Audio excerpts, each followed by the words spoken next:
Have you ever felt like something wasn't quite right in an important relationship, but couldn't explain what?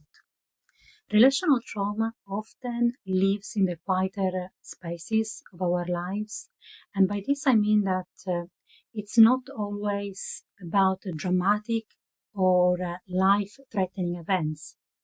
Sometimes it's about the absence of what we deeply needed and about the ways that we learned to adapt.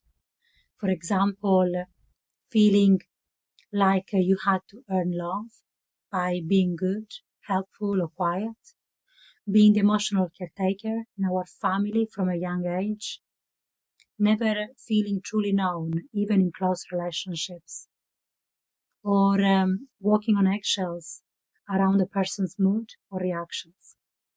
These experiences are often called small trauma or small t trauma, but I prefer to name them for what they truly are: relational and emotional wounds that matter. On their own, they might seem subtle or even dismissible, but when they happen over and over, especially in close relationships, they really start to accumulate. And that's when small t trauma can grow into complex trauma.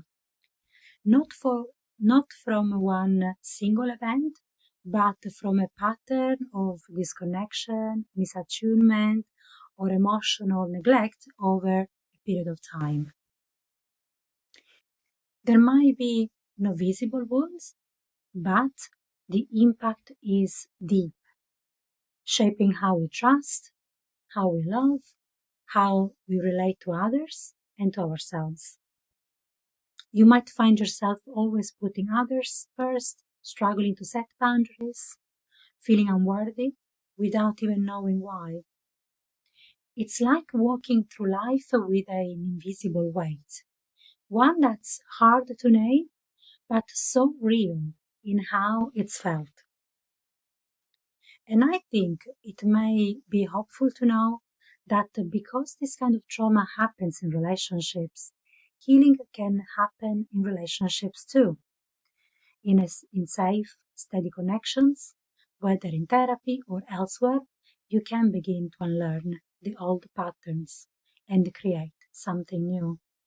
So if any of this resonates, know this: you're not broken, you're not alone, and your story deeply matters.